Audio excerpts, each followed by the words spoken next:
Hideo Kojima returns us to a world of porters, BTs, BBs, void outs, and more with the release of Death Stranding 2 on the beach. As you'd imagine, it's a story filled with complex terminologies, philosophical concepts, metaphysics, and more. But we're here to help you make sense of it all. So whether you finished a sequel and need help understanding the full picture of the ending, or just looking to see how Hideo Kojima's newest adventure unfolds, here's our full ending explained for Death Stranding 2 on the beach.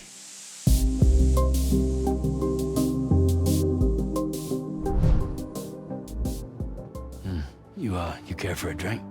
Death Stranding 2 picks up 11 months after the events of the first Death Stranding, following the successful connection of the former United States to the chiral network, this world's magical internet that is helping the world rebuild following the apocalyptic titular Death Stranding. Defeating the terrorist leader Higgs and preventing his sister Amelie from destroying the world, Sam Porter Bridges attempts to settle into a quiet life with his daughter Lou. But the idea is quickly brought to a halt by the reappearance of former accomplice Fragile and her new company Drawbridge, when she asks Sam to head south and get Mexico back on the grid. Yeah, alright. So you'll do it? Upon connecting Mexico to the chiral network, it's discovered that linking together a country appears to open a plate gate. The researchers would later dub the anomaly a plate gate. A giant teleportation portal to other continents. This is vital because after the events of the Death Stranding, civilization is still largely separated from each other, and plate gates would go a long way towards making Earth one interconnected society again. But as Sam completes his mission in Mexico, tragedy strikes when a mysterious armed group in red invades Sam's home and kills Lou and injures Fragile. Gunfire detected at your shelter. Destruction of personal database confirmed. What the hell happened?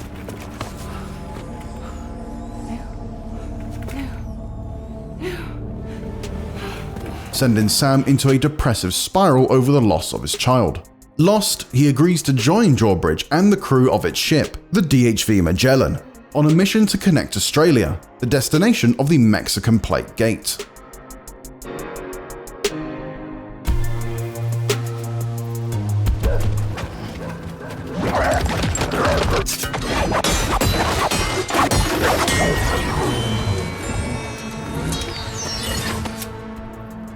Knowing who attacked Lou and Fragile is the first step to understanding the ending of Death Stranding 2. The group in red are mechanical soldiers 3D printed by a reborn Higgs, who, after the events of the first game, killed himself on his beach only to come back as a glam rock mercenary robot, hell-bent on getting revenge on Sam and Fragile. This is why he attacks her and Lou. But Higgs didn't just come back to life by himself. His soul was revived thanks to an entity known as APAS, a private corporation that manages the automated delivery robots transporting packages around the UCA. Their goal is to connect Mexico and later Australia to the chiral network to open even more plate gates and eventually link up the whole world. But behind the scenes, APAS is actually run by a sentient entity known as APAS 4000, which is the fusion of the APAS AI system that manages deliveries and 4,000 human souls from people who are killed in a massive void out. Their ultimate goal is to elevate all humans into souls, preventing humanity from evolving and instead keeping them trapped in the world of the dead, stopping them from triggering another void out ever again. A benevolent but ultimately misguided attempt to try and contain humanity from once again exploring the world and making connections with one another. It would keep Earth's population safe, but at the cost of what makes them human, changing people into digital entities in the shape of their saviors.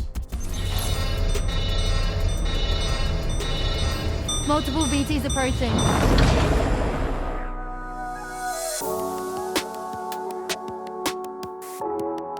In a game of cat and mouse, APAS 4000 believes it is using Sam to further its goal of one day containing humanity from ever leaving their shelters ever again. But behind the scenes, Fragile's Drawbridge knows about this plan and is working to stop APAS 4000. Fragile and Drawbridge's benefactor, who is eventually revealed to be the former president of the UCA, Die Hardman, as well as the new crew of the DHV Magellan, were in fact connecting various settlements in Australia using a new Cupid.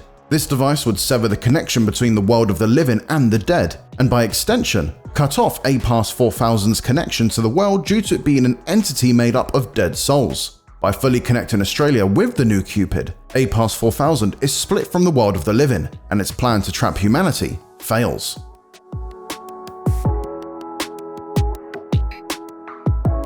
While Higgs may have been brought back by A-Pass 4000 to try and push along its plans, Higgs is by no means a lackey. Instead, Higgs uses his newfound robot body to carry out a separate, more personally fueled plan of revenge. It was he who attacked Fragile and Lou while Sam was busy reconnecting Mexico. And eventually, it's revealed that Higgs plans to finish what he started in the first Death Stranding game, and bring about the end of the world via the last Stranding.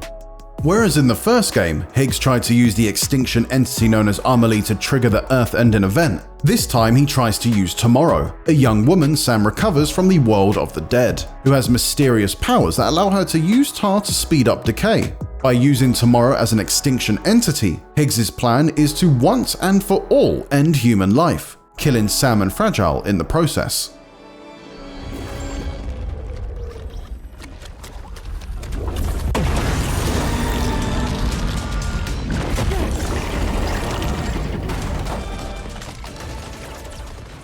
While Sam manages to defeat Higgs and finally end his apocalyptic fantasy via a combo of samurai sword dueling, electric guitar battle and good old-fashioned fistfight, Higgs does succeed in completing one of his goals. For much of Death Stranding 2, we're made to think that Fragile survived the attack by Higgs, but Lou died.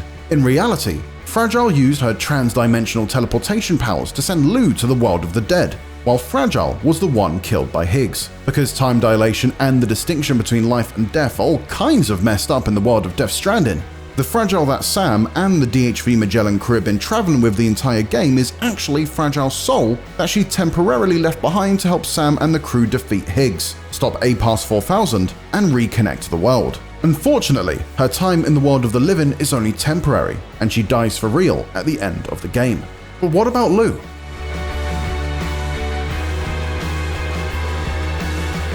As it turns out, Lou was spared in the attack by Higgs in Mexico as Fragile used her powers to send Lou to another beach, effectively another dimension. Sent away by Fragile, Lou grew up in the world of the dead as manifested by the soldier Neil Vanner. More on him later.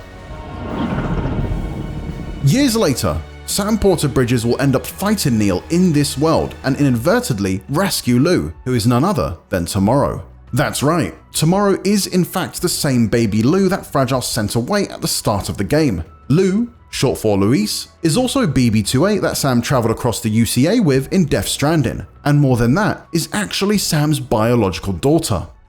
I remember now.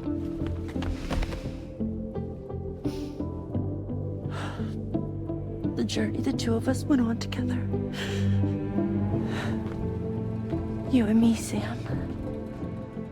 Okay, now we can explain the final puzzle that ties all of Death Stranding 2 together. So, Louise survives Higgs' initial attack in Mexico and grows up to become Tomorrow. But why did Higgs want Lou in the first place? That's because decades ago, Sam, who I should remind you is a repatriate, someone who can resurrect themselves thanks to the effects of the Death Stranding, was in a relationship with a therapist named Lucy. Around this time, Lucy was seeing another patient, a man named Neil Vanner, who was a smuggler working for Bridges to deliver illegally acquired brain-dead pregnant women whose stillborn babies would become the very first Bridge babies. Racked with guilt, Neil sought the help of Lucy, who, it turns out, saved Neil when they were both children from the same village under attack by BTs.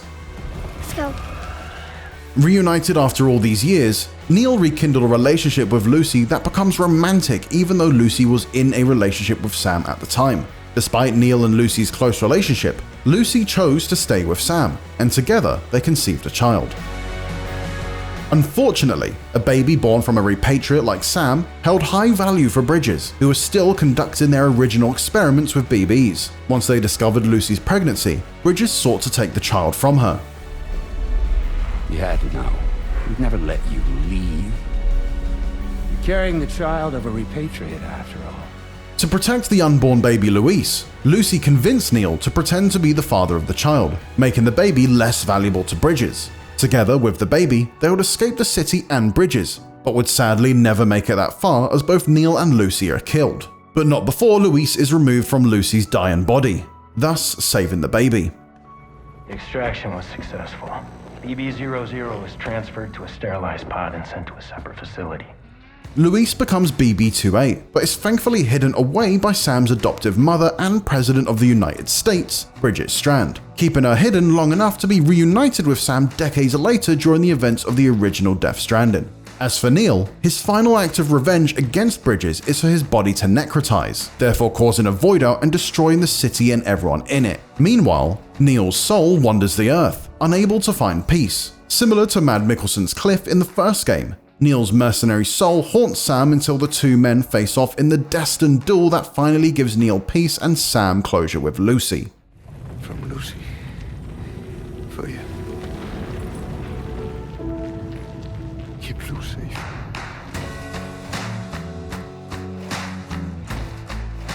But that isn't quite the end of the revelations. Yes, Death Stranding 2 does have a post-credit scene, and it features a seemingly even more grown-up Tomorrow/Louise dressed up in full Porter gear, as well as inheriting Fragile's creepy second set of hands and her smoking habit. She's faced with a Plategate, perhaps signaling that she'll follow in her father's footsteps and attempt to reconnect another new continent to the chiral network. Could Death Stranding 3 have us going to Europe, Asia, or Africa, for example? And could we be playing as Tomorrow in the sequel? We certainly wouldn't say no to playing around with her unique tar-infused martial arts skill set.